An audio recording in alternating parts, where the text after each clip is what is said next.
construyendo su fe.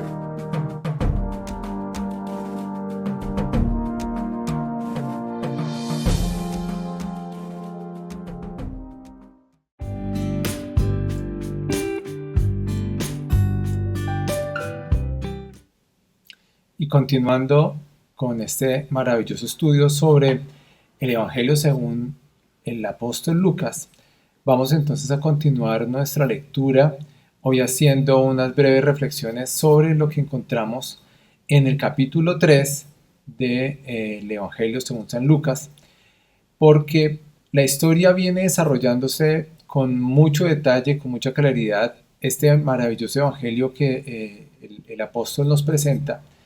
Viene narrándose cómo fue el nacimiento de Jesús, cómo fue su presentación en el templo. Ustedes lo van a encontrar ahí en los capítulos 1 y 2. Y en este capítulo 3 se presenta la predicación de Juan el Bautista de manera relevante.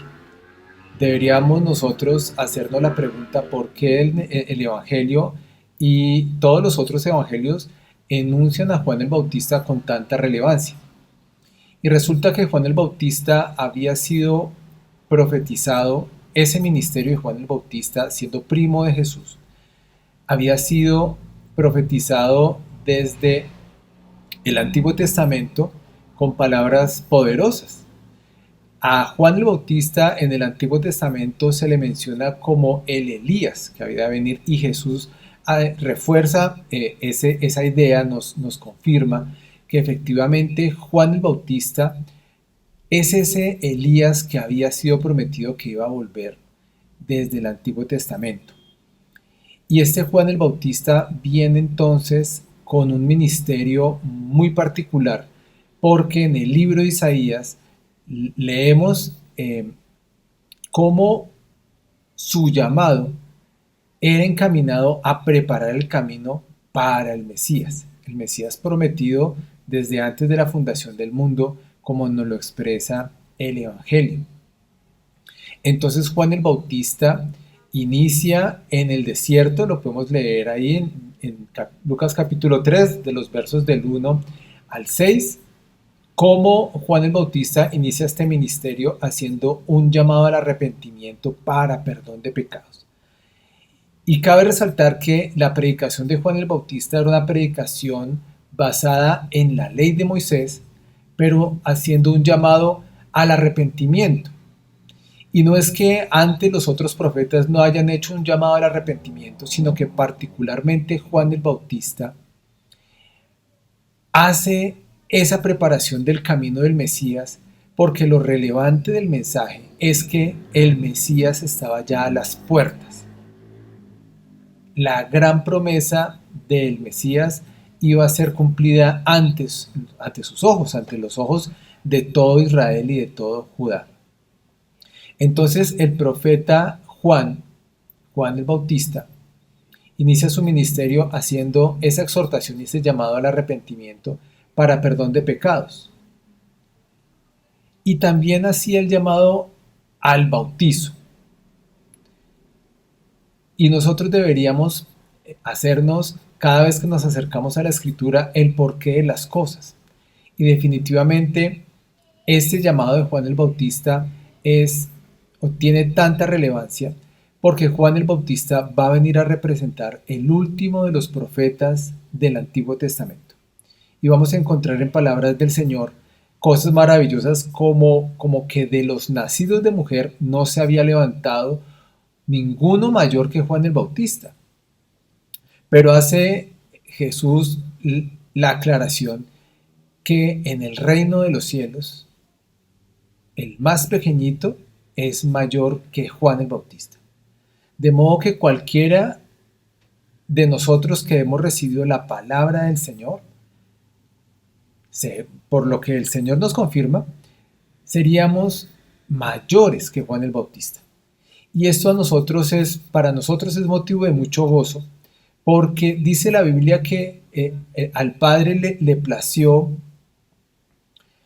dejarnos a nosotros, los que hemos recibido a su Hijo, promesas maravillosas y bendiciones muchas más grandes que las que pudieron recibir los grandes hombres y profetas del Antiguo Testamento. Entonces para nosotros debería ser motivo de mucho gozo palabras como esta. Y el ministerio de Juan el Bautista debería ser para nosotros relevante porque viene a traer cumplimiento de toda esa palabra profética que desde Isaías, en Malaquías, en varios apartes del Antiguo Testamento se menciona que había de venir uno que preparara el camino. Y quiero puntualmente leer en Lucas capítulo 3, versos 4, 5 y 6, como dice lo siguiente. Dice el verso 4. Como está escrito en el libro de las palabras del profeta Isaías, que dice: voz del que clama en el desierto, preparad el camino del Señor, enderezad sus sendas. Todo valle se rellenará y se bajará todo monte y collado. Los caminos torcidos serán enderezados y los caminos ásperos allanados. Y verá toda carne la salvación de Dios. Bueno, en palabras de Juan el Bautista, entonces, ese era el llamado que hacía el profeta. Y para nosotros, que hemos recibido al Mesías, que con gozo hemos sido alimentados de sus palabras, nos queda la reflexión de que los que hemos acudido a Jesús, hemos aprendido que conocerle a Él es una vida de continuo arrepentimiento. Es una vida de reconocer día tras día su gracia, día tras día su autoridad, día tras día su poder, día tras día su misericordia. Y estas cosas para nosotros no pueden volvérsenos cotidianas o no se nos pueden volver paisaje, sino que el ministerio de un gran profeta fue precisamente ese llamado al volvernos continuamente al Señor. Y en tiempos de Juan el Bautista, pues él llamaba a ese arrepentimiento porque ya el reino de los cielos se estaba acercando. En ese mismo capítulo 3 podemos leer cómo el pueblo tenía una falsa confianza en su postura, en su posición, en su ascendencia, en su linaje, en que pertenecían a X o Y tribu o que hacían parte del pueblo de Israel. Y en ese orgullo, entonces, en su corazón se habían olvidado de esa comunión directa y viva con el Dios vivo. De manera que el pueblo, como lo vemos en muchos apartes, tenía el corazón engrosado, porque el pueblo debió haber guardado todo el tiempo la promesa de que el Mesías iba a llegar.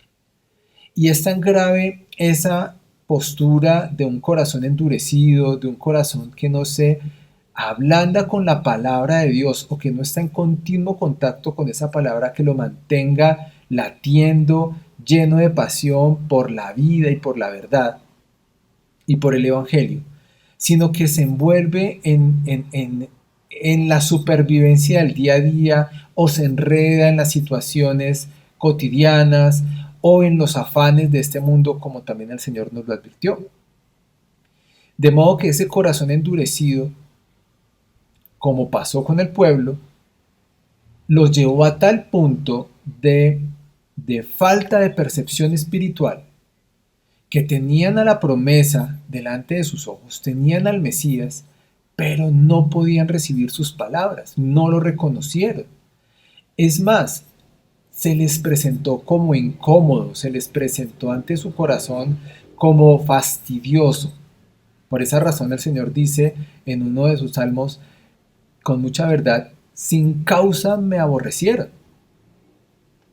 De modo que examinar nuestro corazón o permitir tener una vida continua de arrepentimiento es reconocer toda su grandeza y toda su verdad y de podernos postrar ante su palabra, ante esa palabra que nos fue dicha, que nos fue hablada, para que nosotros podamos ir ante el trono de la gracia y hallar oportuno socorro y también corregir lo que se haya de corregir.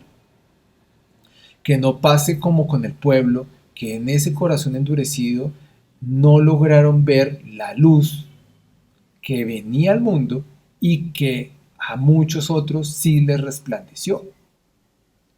Entonces, este Juan el Bautista tiene un ministerio grande, pero frente al ministerio de Jesús, pues era simplemente como lo dice él, como lo dice Jesús respecto de Juan el Bautista. Juan el Bautista era una antorcha que alumbraba, pero del Señor se nos dice que Él es el sol de justicia. Si nosotros habitamos a la luz del sol de justicia, pues a plena luz del sol no necesitamos nosotros ninguna antorcha, ninguna linterna, ninguna otra luz. Qué necesario es que en nuestros corazones busquemos con tanta pasión al Señor para que nos alumbre, para que nos brille toda su grandeza, toda su luz de justicia, y no tengamos que estar a la luz de ningún otro. No tengamos que estar a la luz de las circunstancias, o a la luz de las dificultades, o a las tinieblas de las dificultades, o a las tinieblas de un momento difícil, de una tribulación, sino que continuamente nuestro corazón esté iluminado por su luz. Porque este Jesús es nuestro sol de justicia. Entonces, esta es una pequeña reflexión que quería compartir con ustedes. Lean todo el capítulo 3 de Lucas. Ustedes van a encontrar ahí mucha más claridad, muchas más historias acerca de cómo fue esta predicación del Juan el Bautista. Pero sí resaltar que el pueblo estaba frente al cumplimiento. Imagínense, nada más y nada menos, que les llegó un profeta del mismo talante como el profeta Elías, y les estaba anunciando al Mesías.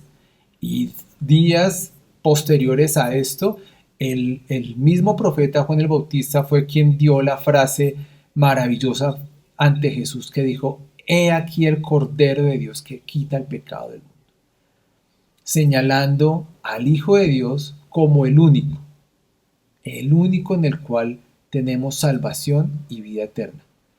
El único cuyo nombre es nombre sobre todo nombre. Todas estas cosas deberían ser motivo de mucho gozo para el que esté afligido, para el que esté en dificultad, para el que esté en persecución, para el que esté en angustia, para el que esté aún para el que esté en prosperidad y el que esté en alegría.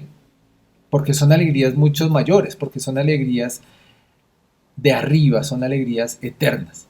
Los dejo entonces con esta reflexión. Espero que se sigan conectando a este estudio. Tuvimos un corte de varios meses, pero hemos retomado ya con mucho ánimo y muchas fuerzas.